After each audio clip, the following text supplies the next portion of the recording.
Tatapan sendu di mata Tiara membuat Pandu terdiam. Dibandingkan dengan grup Samuel, mereka adalah orang-orang kelas bawah yang tidak penting, yang bahkan tidak memenuhi syarat untuk berteman dengan mereka ataupun bergaul dengan baik bersama mereka. Meskipun demikian, hanya karena mereka kini berada di bawah, bukan berarti bahwa mereka akan tetap begitu di masa depan. Maka Pandu bersumpah pada dirinya sendiri bahwa mulai sekarang dia akan bekerja ekstra keras dan menjalankan perusahaan dengan baik sehingga cepat atau lambat kakaknya akan memiliki kepercayaan diri untuk mengangkat kepalanya, tidak peduli siapapun yang berdiri di hadapannya. Pandu tersenyum. Tiara, jangan marah. Tidak apa-apa, semuanya akan baik-baik saja. Aku akan pergi ke kantor. Tiara melengkungkan sudut bibirnya. Baiklah, hati-hati di jalan. Setelah saudaranya pergi, Tiara yang memiliki waktu luang memusatkan perhatiannya untuk membersihkan rumah. Dia membersihkan dan mengelap setiap sudut dan celah rumah. Sementara itu, Gary merasa sedih dalam perjalanan pulang. Dia terus melihat ke belakang dan menatap lokasi rumah Tiara, tidak mengalihkan pandangannya sampai mereka meninggalkan lingkungan itu. Niko meliriknya. Kamu ingin tinggal di sana, bukan? Kenapa kamu tidak bilang lebih awal? Ketika mereka pergi, jelas Gary sangat enggan untuk pergi. Cara dia membuka dan menutup mulutnya tanpa mengatakan apa-apa telah mengungkapkan isi pikirannya saat itu. Jadi mustahil bagi Niko untuk tidak menyadarinya. Gary menggelengkan kepalanya. Tidak bisa. Aku tidak bisa memaksa Tante Tiara. Tante Tiara terluka. Jadi dia pasti sangat sedih. Bahkan, kalau aku tidak keberatan, dia tidak bisa terus mengajariku. Dia sendiri yang harus mengkhawatirkan hal itu. Aku tidak ingin melihatnya kesal. Niko terdiam sejenak dan mengganti topik pembicaraan. Kamu mau pulang atau ikut aku ke kantor? Setelah tadi malam hubungan antara ayah dan anak itu telah jauh membaik, Gary tampaknya menjadi lebih dewasa dalam semalam. Niko tidak khawatir bocah itu akan mengunci dirinya di ruang musik setelah mereka kembali. Namun dia masih berpikir dia harus menanyakan pendapat putranya. Kantor, jawab Gary. Ketika Niko tiba di kantor grup Samuel, dia langsung terjun ke pekerjaan tanpa membuang waktu. Seluruh paginya dihabiskan untuk rapat, sementara Gary tinggal di kantornya dengan tenang dan bermain sendirian. Anak itu berperilaku sangat baik bahkan tanpa ada yang mendampinginya. Saat hampir tengah hari, pintu kantor Niko tiba-tiba dibuka. Kakek buyut. Gary menoleh ke belakang dan melihat Reksa. Anak laki-laki itu tersenyum sambil berlari ke arah pria itu.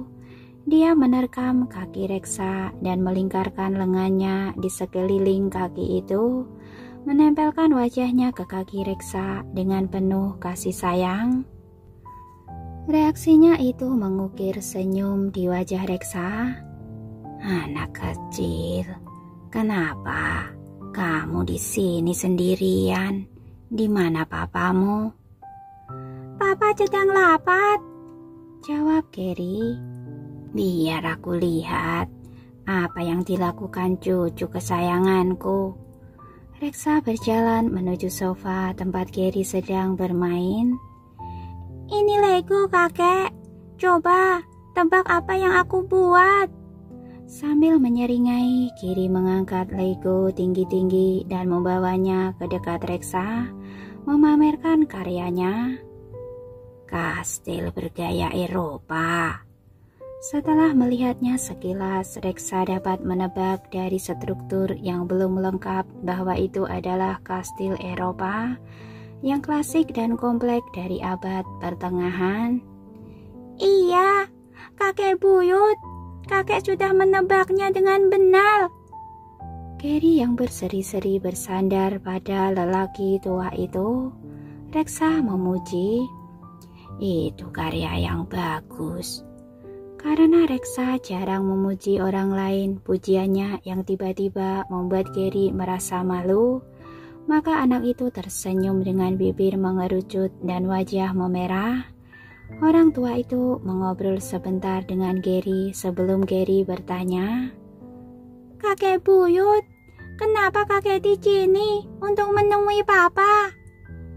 Reksa tersenyum dan dengan misterius berkata, untuk membicarakan sesuatu.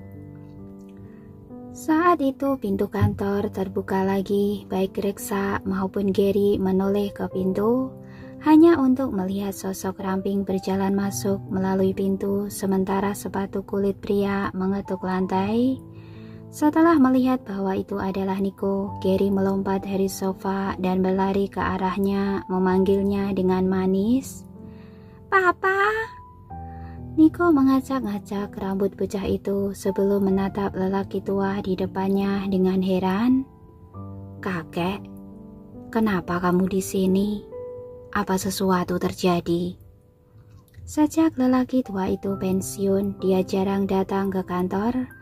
Mereka biasanya akan melapor kepadanya di rumah jika ada masalah, sehingga Reksa tidak pernah datang ke kantor secara langsung untuk menemuinya.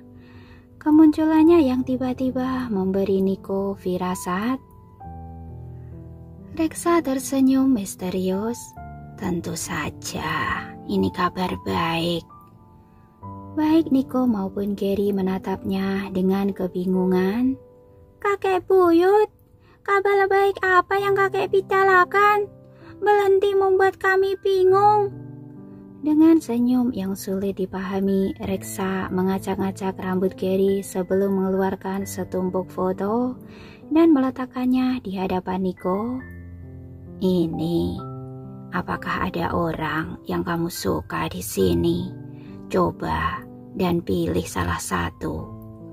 Tiba-tiba Nico memahami maksud lelaki tua itu, jadi dia mengenyitkan alisnya dan langsung bertanya tanpa menerima foto-foto itu.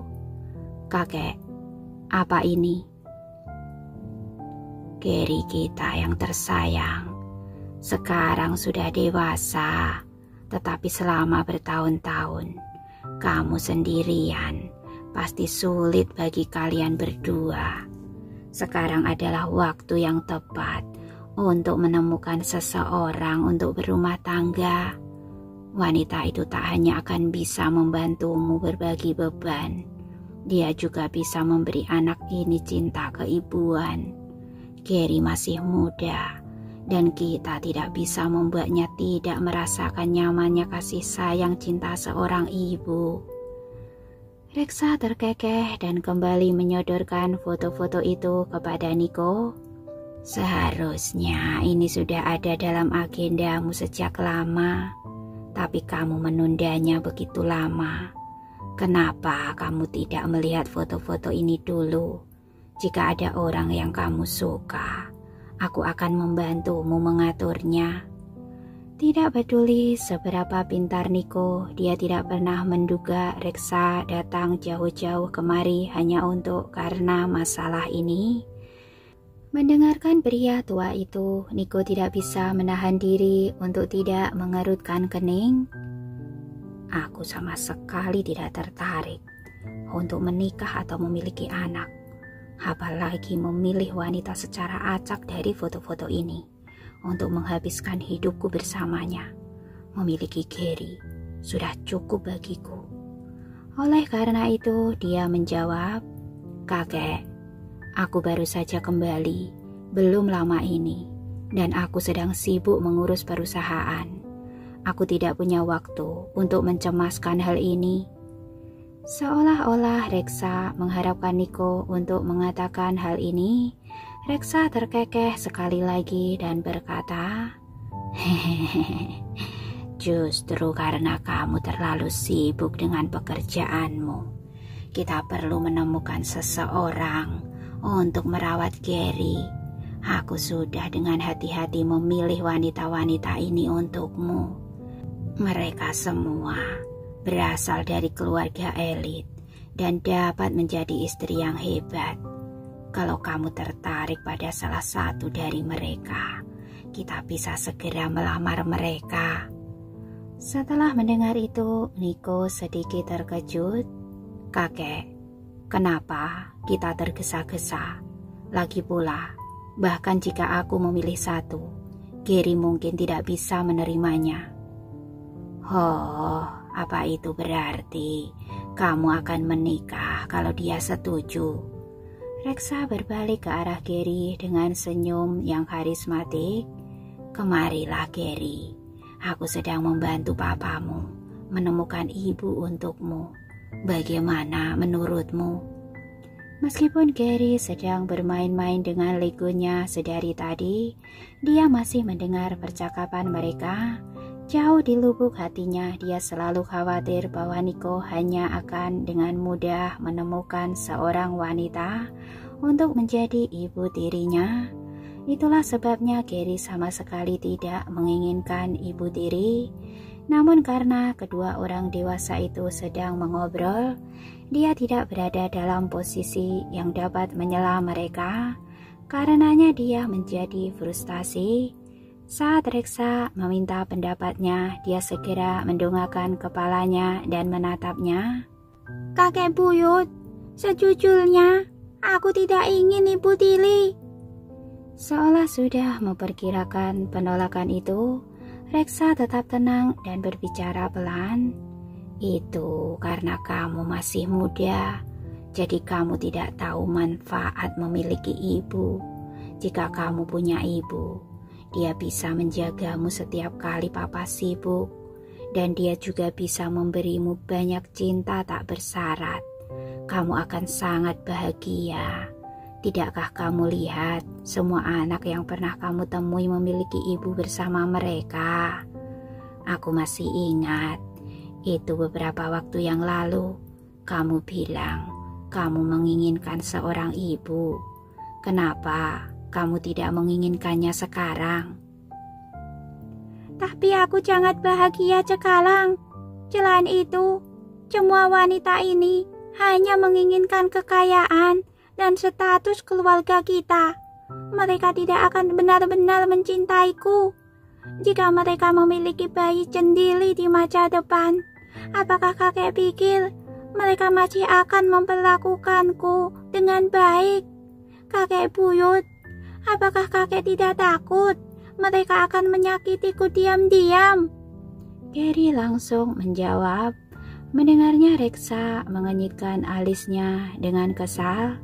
"Siapa yang memberitahumu semua omong kosong ini? Tentu aku tidak akan membiarkan siapapun merundungmu. Jadi aku sekarang memilih ibu terbaik untukmu." "Tidak ada yang mengatakan omong kosong padaku. Tetapi aku tidak mau salah satu dari wanita ini menjadi ibuku." Gary mengerutkan kening. Karena itu, Reksa bertanya dengan ragu, "Apa itu berarti kamu sudah memikirkan seseorang? Bisakah kamu memberitahuku siapa orang itu?" Gary mendongakkan kepalanya dan menjawab, "Aku juga guru biolaku, Tante Tiara Romario." Saat Reksa mendengar namanya, dia bisa merasakan ekspresinya langsung berubah gelap. "Tidak, kita tidak sekadar memilih istri untuk ayahmu, namun kita juga memilih seseorang untuk bergabung dengan keluarga Samuel. Tidak sembarangan orang bisa bergabung dengan kita. Jadi kamu hanya boleh memilih dari foto-foto ini." Setelah itu, Reksa menyerahkan foto-foto itu ke Gary. "Coba lihat dari sini. Mungkin ada seseorang yang sangat kamu sukai." Gary marah dan mendorong foto-foto itu padanya. Aku tidak ingin melihatnya. Nico meraih tangannya dan menatap Reksa sambil mengerutkan kening. Kakek, kenapa kakek begitu terburu-buru? Apa alasannya? Kenapa kamu perlu alasan untuk mencari istri?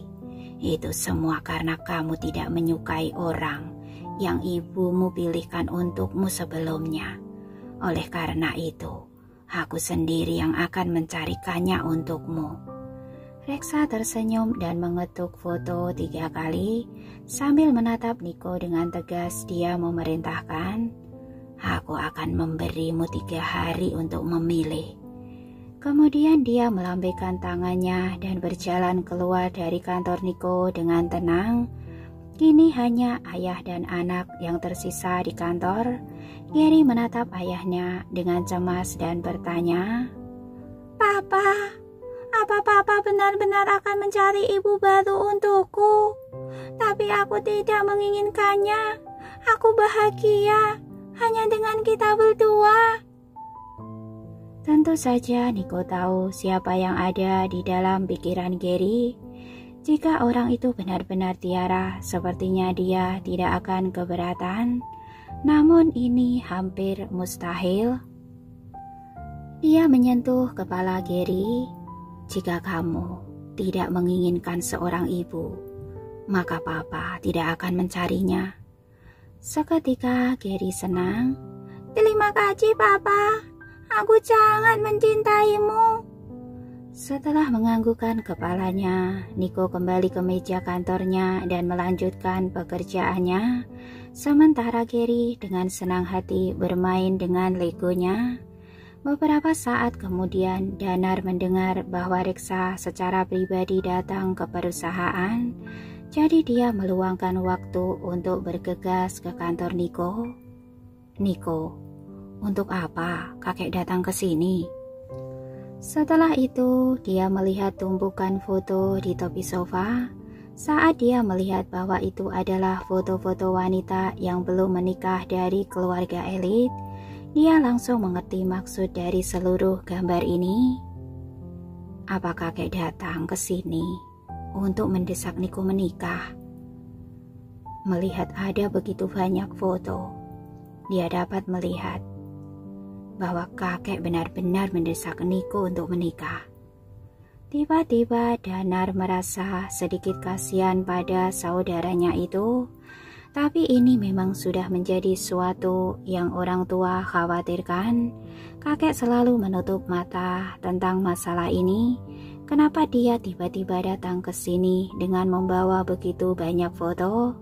Danar yang merasa bingung akhirnya bertanya, Nico, kenapa kakek melakukan ini?